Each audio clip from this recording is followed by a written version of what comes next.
to Tom's Garage, Virus Edition, March 2020. Today I'm sheltering at home underneath my 2005 Ford GT Heritage.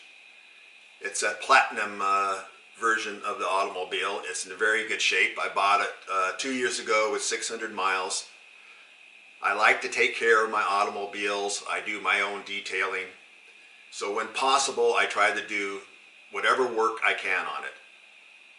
The changing your oil with the proper tools and having a lift helps. I mean, if you're down with the ground with the jacks, it'll take it a little bit longer. But nobody's going to take as good care of your car and work on your car as safely as you are. So last week I did my 512 TR Ferrari, and today we're going to do my Ford GT, and I'll show you how. Let's get started. Here's all the tools and equipment you will need to properly change your oil on a Ford GT.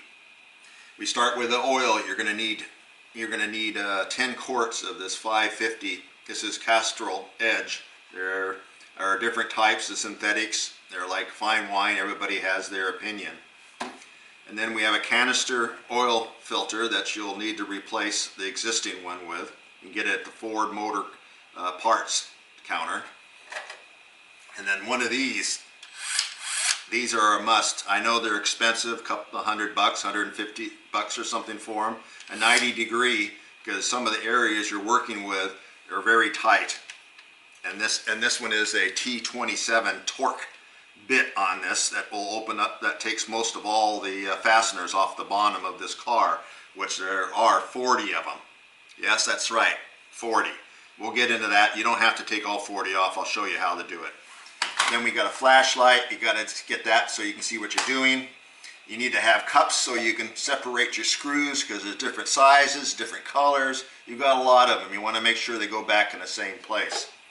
And then we have our breaker rod, depending upon how somebody's over-torqued the drain plugs. And then we have this for 24-inch extension here to get to the oil filter. We'll show that to you. You got your torque wrench, and then you have your miscellaneous tools you need, along with a 13mm socket. And then one of these little fellas. Yeah, these will be a must. You'll all want to get one of these. I'll show you how they work, but this is to get your plugs out so you don't have to get your hands all too dirty. And then we have the funnel. They make these funnels. I'll give you the links on all this equipment in my my post.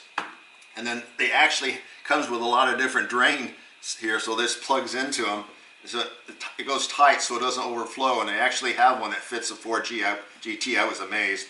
And then of course your gloves that you need to keep the oil from running all over your hands. And then you need something to protect, because there's always going to spill something on the ground. I think that just covers it. Let's get started. Okay, we're under the Ford GT currently. I've already taken the main panel off to save time in the video. We'll go over that later when I put it back on, you'll see. But I've opened it up, and you can see here I haven't had to remove the rear panel at all. The diffuser's still there. So, you know, you just have to loosen them up. And that panel that's there, there's like 19 screws. And off to the side here, the reason why I said you need one of these if you've got a rack is that you can see, you know, you only got like a ½ inch to work with there to be able to reach way back in here to get these skirt panels, skirt screws off at the end there.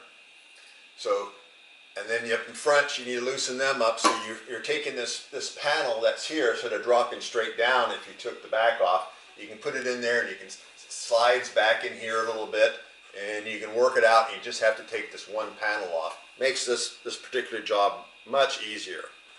And then you can see up in here, we've got 2 drain plugs. You got one here and one over here. So we'll get to that.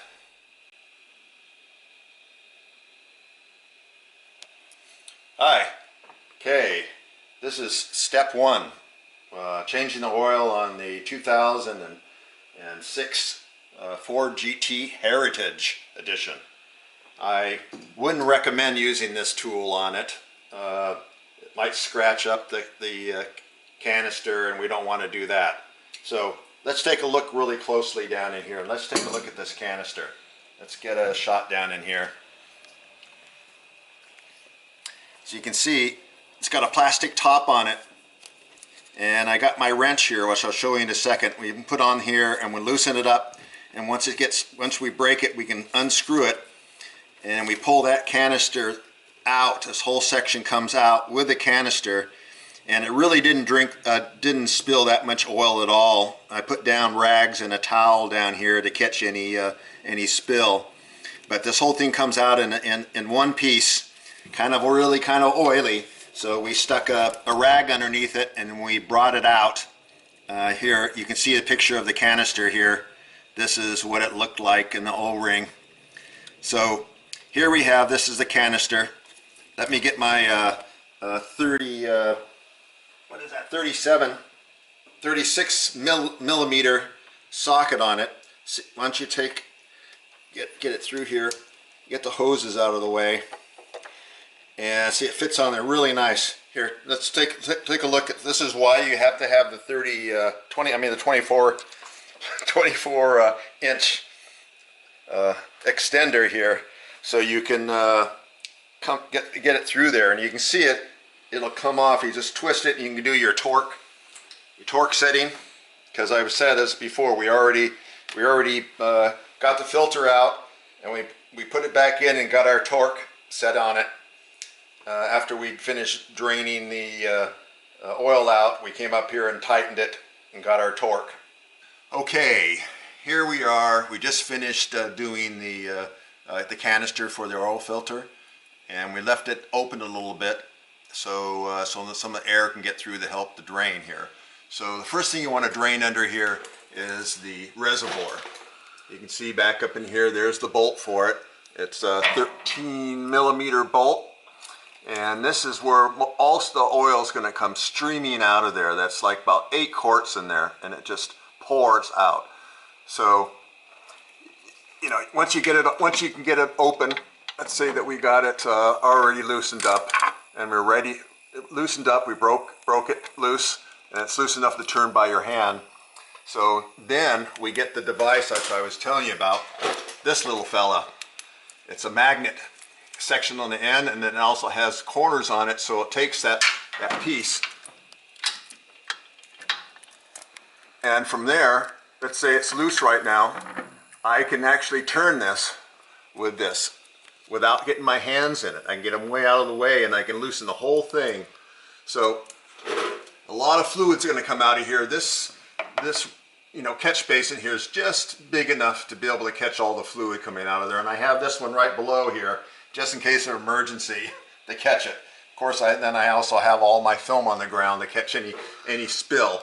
But you know, you can unscrew it the rest of the way with this device here, and make sure you've got your catch basin underneath it, and you can unscrew the whole rest of the thing off and just let it drop with the bolt and everything into it, and watch the thing just pour out, and it pours out. Make sure you've got one thing else, it comes out pretty straight. It looks like it's going to get on your fuselage here. Some people put protection on here like cardboard or whatever to keep that from coming out, but it comes straight on down there. We didn't have any problem. We had no cleanup at all with it after we just opened it up and let it drop on in, and it came straight down. No cleanup at all. But it's always important to have some towels around so you can clean up afterwards. Let's move on to the crank. So we finished draining the reservoir, and this thing was full of oil. So we dumped it into our reservoir here, and now we're ready to move to the crank. By the way, the torque on all of these plugs are 18 pounds. I'll convert that to Newton meters for you here. So on the crank here we have 2 drain plugs. We drained this one here first because that was the easiest to get to. This drain catch basin is really kind of cool. You can just move it around to wherever you want it. And then of course, let's say that I've already taken this off. I'm ready to pull the plug out. You just unscrew it with this and just let it drop into the basin like that and drain it out. There's not a whole lot of oil going to come out of there, maybe a quart or so. And same thing with this other one back in here. We thought, oh gee, you know, it's going to drip on this, but it really can't. There was not much coming out of here at all. It kind of drizzled out of here, and that was about it. So we torqued all these back up to 18 pounds, and we're ready to move on. We're done. Now the fillet with oil, that fresh 9.5 quarts of oil. I put my adapter on here. That screws in, helps it keep it in place so it doesn't spill all over the place, because nine quarts take a while. And we can just place this on here. It's kind of tricky. You kind of have to hold it while you're doing it, because this gets in the way, but it's better than nothing. And the top opens up, and we'll start filling her up. Okay, our last and final step. They want you to, the oil filter is empty. They want you to use the starter motor to pump oil through before you actually start the engine up. To do that, you depress the throttle down completely to the floor. Let me get it started here. All the way to the floor. They say it won't start, and you crank it.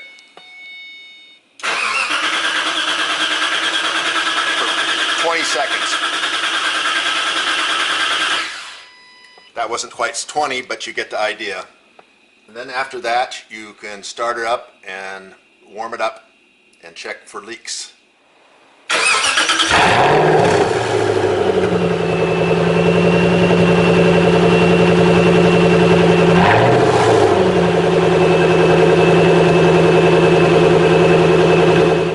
Okay, here's the panel that we took off, and we're now going to put it back on.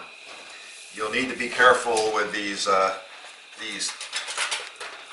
clip bolts. They like to break on you, and they're right here on the skirt pieces here in the end too. So that's why it's important not to over torque these when you're putting them in. Make sure that you check for any leaks. You know, take it out for a drive. You know, make sure it's warmed up, and let it cool back down again, just to make sure there's nothing leaking. You don't want to take these panels back off again. So it's good that if you're only going to take one of these panels off, it's good that you have two people. You just need somebody else to help you get it in place, because it is kind of bulky and flopping around.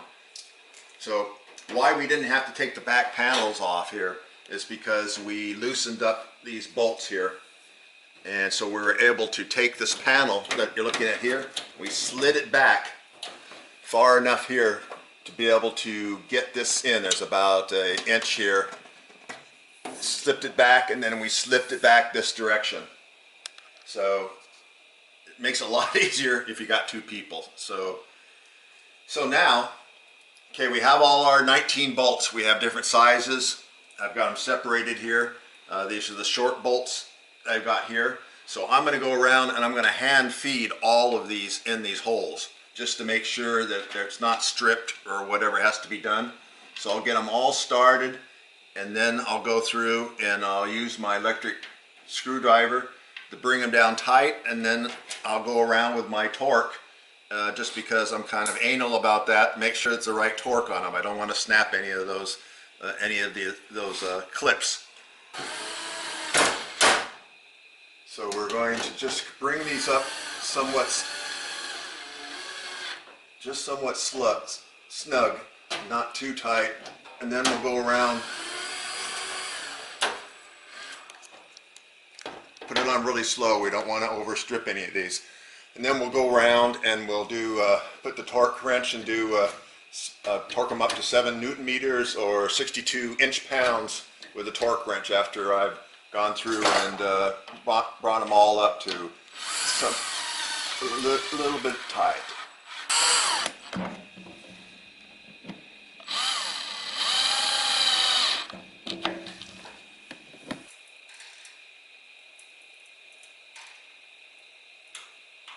$18, $19. Okay, got all 19 torqued to 7 Newton meters. Didn't take all that long. Feels good to have your oil changed in your car and you did it yourself.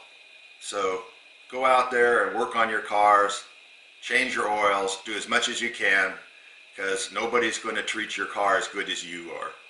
So thanks for watching. See you later.